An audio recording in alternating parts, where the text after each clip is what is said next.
মিরাজে রাতে জিবরিল এলো বরাক সাথে। একবার জোরে হবে না সুবহানাল্লাহ? আর একটু মন খুলে হবে না সুবহানাল্লাহ? কেন? নবী মুসা আলাইহিস সালামকে নবী মুসা আলাইহিস সালাম আল্লাহকে দেখার জন্য পাগল হয়েছে। আল্লাহ, আমি আপনাকে দেখতে চাই। আল্লাহ বললেন, নবী মুসা তুর পাহাড়ে এসে তোমার সঙ্গে আমার দিদার হবে। নবী মুসা আলাইহিস সালাম তুর পাহাড়ে যাচ্ছে, পায়ে জুতো দিয়ে আল্লাহ বলছেন, নবী মুসা জুতো দুটো খুলে এসো। আর আমার আল্লাহ আমাদের নবীকে আল্লাহ দাওয়াত করে নিয়ে গিয়েছিল। জোরে হবে না? আল্লাহ পাক আল্লাহর সঙ্গে দিদারে যাচ্ছে, আল্লাহ রসুল পায়ের খরম দুটো খুলে ফেলেছে, জুতো দুটো খুলে উঠছে।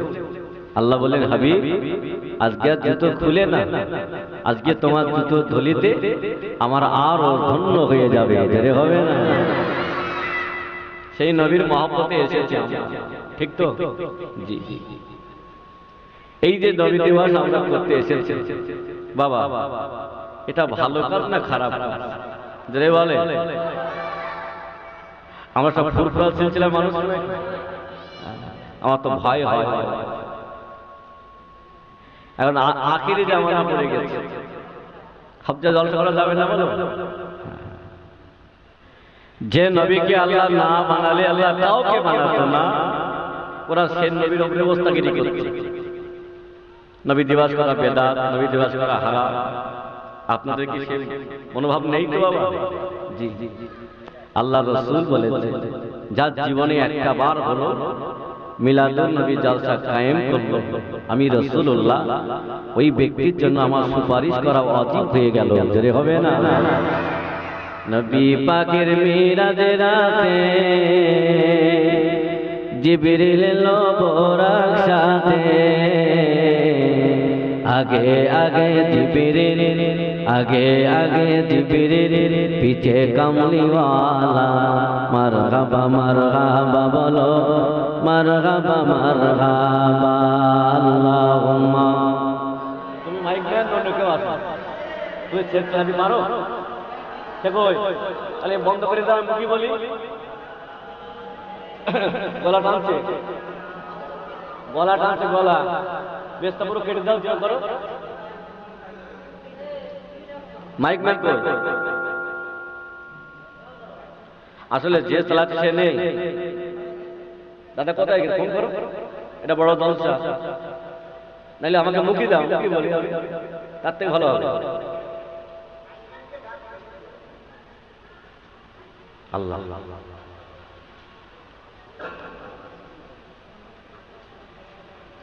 وقال الله تعالى في كلام المجيد الفرقان الحميد بسم الله الرحمن الرحيم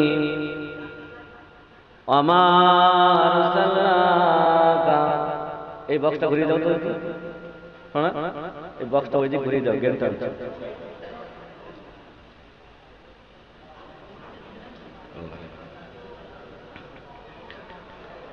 وما أرسلناك إلا رحمة للعالمين।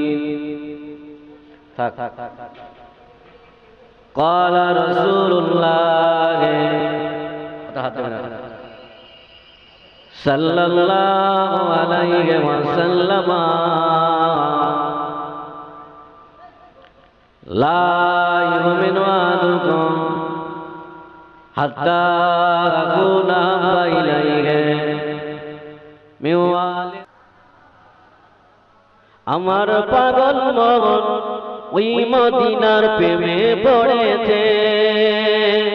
আমার পাগল মন ওই মদিনার প্রেমে পড়েছে। ওই মদিনা এই মনকে ভালোবেসেছে। আমার পাগল মন ওই মদিনার প্রেমে পড়েছে। আল্লাহুম্মা সাল্লি আলা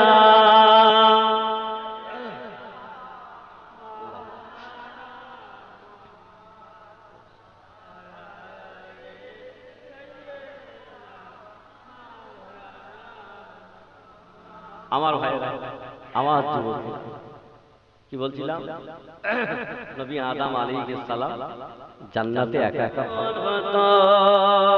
দুনয়নে রাসূল পাক দেখিলে কেমন হতো জোরে হবে না একটু জোরে হবে না দুনয়নে রাসূল পাক দেখিলে কেমন হতো জন্ম আমার নবীর যুগে হলে কেমন হতো আজ তো বেশে হাজরতে বেলালের মধুর আযান হবে না একটু মন খুলে হবে না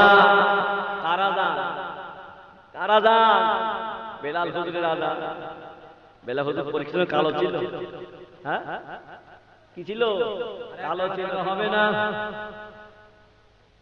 কাঁদে উম্মত কাঁদে মুমিন কাঁদে মুমিনা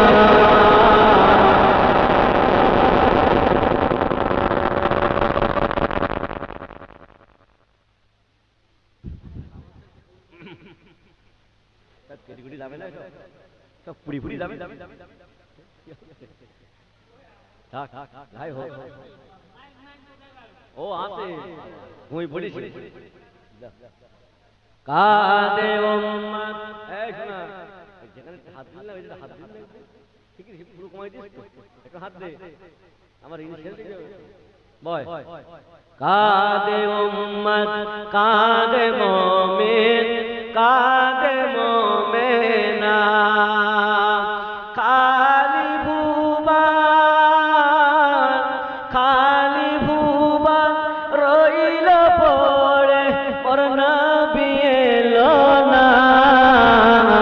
আসবে না নবিয়ার এ ভুবনে দেখব না নবীকে এ জীবনে দেখা দিও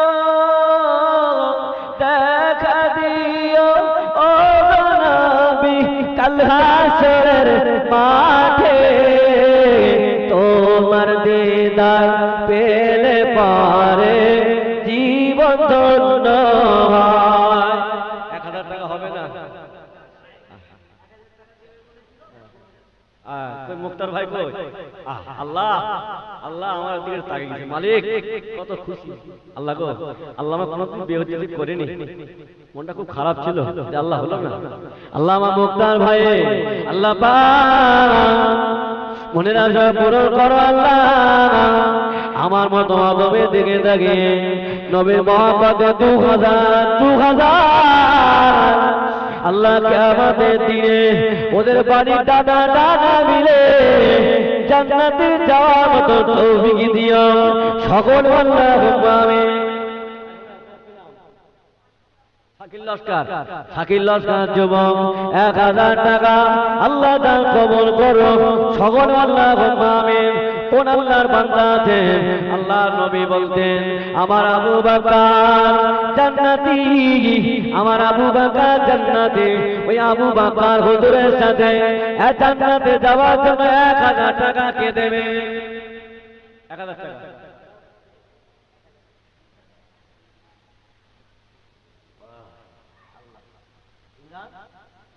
ইবাদত আছে 1000 টাকা আব্বা আমার নামে আল্লাহ ওদের কবরগুলো জান্নাতের তৌফিক দিয়ে বলো আল্লাহুম্মা আমিন আবু বকর হুজুর নামে 1000 টাকা হবে না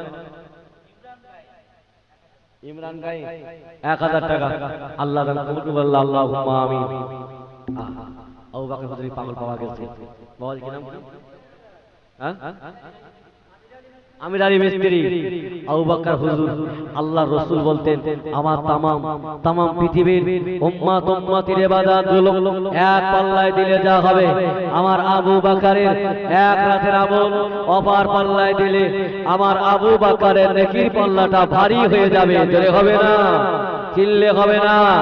এই আবু বকর হুজুরের নামে আল্লাহ 1000 টাকা দিয়েছেন। আল্লাহ পাক আবু বকর হুজুরের সাথে জান্নাতে যাওয়ার মতো তৌফিক দেন সকলে আল্লাহুম্মা আমিন। আল্লাহ নবী বলতেন আমার পরে আর নবী হবে না, আমার পরে যদি নবী হতো আমার ওমর নবী হতো। ও আল্লাহ বান্দারা ওই ওমর হুজুরের নামে 1000 টাকা কে দেবে? আল্লাহ তাআলা খুলবা আল্লাহুম্মা আমিন। ওদের 5 ওয়াক্ত নামাজ পড়বার মতো তৌফিক দেন সকলে আল্লাহুম্মা আমিন।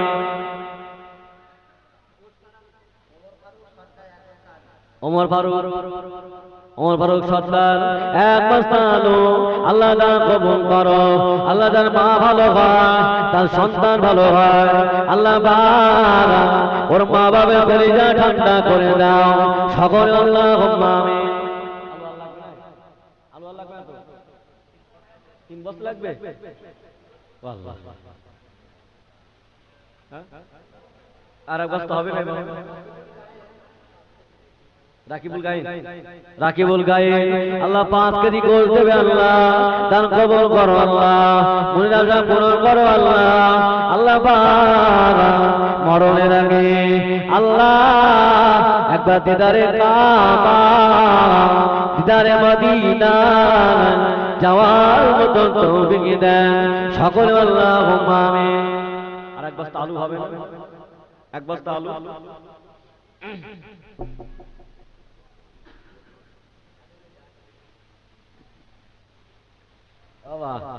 আড়াই ঘন্টা হয়েছে সত্যি বলো, আমি 2 ঘন্টা প্লাস করিনি, 2.5 ঘন্টা হয়ে যাচ্ছে।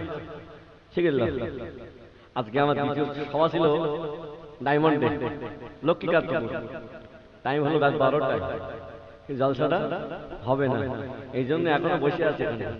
যাক আল্লাহ যেটা মঞ্জুর বান্দার সাথে সেটা ভালো। ঠিক আছে বলে 1 বস্তা আলু 1 বস্তা আলু হবে। সুফিয়া সিং আল্লাহ পাক আব্বা মায়ের নামে 500 টাকা। আল্লাহ পাক ওর আব্বা মার কবরটা জান্নাতের বাগান বানিয়ে দাও আল্লাহ।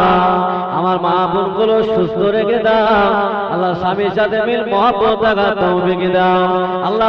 ওদের নসিবে একটা করে পুত্র সন্তান দান করো সকলে আল্লাহুম্মা আমিন। রহিম আলী গায়েন 1 বস্তা আলু আল্লাহ দান কবুল করো আল্লাহ, মুনিরাজা পূরণ করো আল্লাহ। হায়াতে বরকত দাও আল্লাহ, দানায় দানায় বরকত দাও সকলে আল্লাহুম্মা আমিন। আর 1 বস্তা বাকি আছে, আর 1 বস্তা ঠিক আছে। আমার মায়েরা বোনেরা আল্লাহ অনেক পয়সা দিয়েছে আল্লাহ, ওদের নিয়তগুলো কবুল করো আল্লাহ, মুনিরাজা পূরণ করো আল্লাহ। ওদের 5 ওয়াক্ত নামাজ পড়ার তৌফিক দাও আল্লাহ। কারো স্বামী কবরে, কারো আব্বা মা কবরে, কারো শ্বশুর শাশুড়ি কবরে, কারো সন্তান কবরে আল্লাহ, ওদের কবরগুলো জান্নাতে পৃথিবীর সমস্ত মানুষের জন্য একটি সূর্য আর আপনার জন্য একটি সূর্য, এর ব্যাখ্যা বিশ্লেষণ আমরা বুঝতে পারলাম না।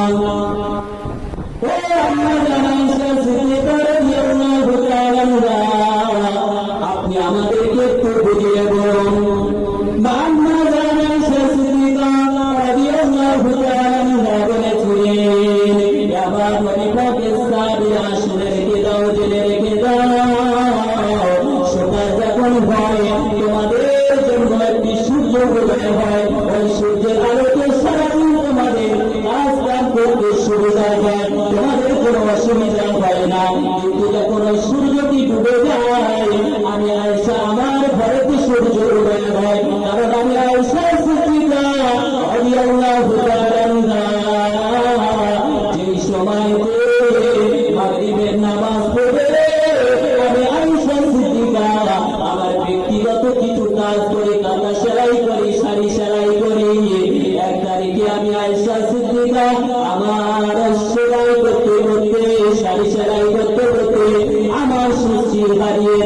আমি বহু খোঁজাখুঁজি করলাম, তল্লাশি করলাম, কিন্তু আমি অন্ধকার খুঁজে খুঁজে পাচ্ছিলাম না। যখন আমার নবী রহমাতুল লিল আলামিন দরজার সম্মুখে এসে হাজির হয়ে যায়, আমার নবী পাকের নূর মুবারকের কারণে, জিসম মুবারকের কারণে গোটা ঘরটা আলোময় হয়ে যায়। আম্মা জান আয়েশা সিদ্দিকা বলেন যে আমি কাজ করতে করতে আমার সমস্যা হারিয়ে যায়। আমি অপেক্ষা করছিলাম যে আমার নবী পাক আসলে ঘরটা নিশ্চয়ই উজালা হয়ে যাবে। আমি আয়েশা সিদ্দিকা আমার সমস্যা দ্বারা দরকার হবে না। আরেকবার বলুন সুবহানাল্লাহ। নবী আদম আলাইহিস সালাতু ওয়াস সালামকে আল্লাহ পাক রব্বুল আলামিন সিজদা করতে বলেছিলেন, আদমকে তোমরা সিজদা করো। কিন্তু আদম নবীকে তাজিমের জন্য সিজদা করেছিলেন, কিন্তু সেটা হলো একটি বিষয়। আর আমার নবী পাক সাল্লাল্লাহু আলাইহি ওয়াসাল্লাম আল্লাহ পাক রব্বুল আলামিনের মালায়েকা ফেরেশতাদেরকে আল্লাহ পাক রব্বুল আলামিন জানিয়ে দিলেন, ইন্নাল্লাহা ওয়া মালায়েকাতাহু ইউসাল্লুনা আলান নবী। আমার মালায়েকা ফেরেশতারা তোমরা আমার হাবিবের উপরে দরুদ পড়ো। কারণ আমি আল্লাহ ও দরুদ পড়ি, ফেরেশতারা তোমরা আমার হাবিবের উপরে দরুদ পড়ো। পৃথিবীর জমিনেতে আল্লাহ পাক রব্বুল আলামিন যত নবী আলাইহিস সালাতু ওয়াস সালামদেরকে পাঠিয়েছেন, আল্লাহ পাক কোনোদিন তাদের জন্য কোনো কাজ করেনি। কিন্তু আমার নবী পাকের জন্য কি কাজ করেন? আল্লাহ পাক রব্বুল আলামিন আমার নবীর উপরে দরুদ পড়তে থাকে। জয় বলুন সুবহানাল্লাহ। এক তারিখে আল্লাহর মালাইকা ফেরেশতা হযরতে জিবরিল আমিন আলাইহিস সালাতু ওয়াস সালাম আল্লাহ পাক রব্বুল আলামিনের কাছে বিনয়ী স্বরে জিজ্ঞাসা করলেন, ও রব্বুল আলামিন, আল্লাহ নবী আদম আলাইহিস সালাতু ওয়াস সালাম থেকে নবী ঈসা রূহুল্লাহ পর্যন্ত যত নবী রাসূল এসেছে কারোর উপরে আপনি দরুদ পড়েন না, আপনার হাবিবের উপরে কেন আপনি দরুদ পড়েন? আল্লাহ পাক রব্বুল আলামিন মালায়েকা ফেরেশতা জিবরিল আমিন আলাইহিস সালাতু ওয়াস সালামকে জানিয়ে দেয়, ও মালায়েকা ফেরেশতা জিবরিল রে, যে হাবিবের উপরে আমি দরুদ পড়ি ওই হাবিবকে যদি না সৃষ্টি করতাম, মালায়েকা ফেরেশতা রে শুনে রেখে দাও, জেনে রেখে দাও, তুমিও সৃষ্টি হতে না। হে আমার মালায়েকা ফেরেশতারা শুনে রেখে দাও, জেনে রেখে দাও, আমি রব্বুল আলামিন আল্লাহ আমার হাবিবের প্রতি দরুদ পড়ি, কারণ আমার হাবিব হলো শ্রেষ্ঠ নবী। এই কারণে আমার হাবিবুল্লাহকে আমি রাজি খুশি করার জন্য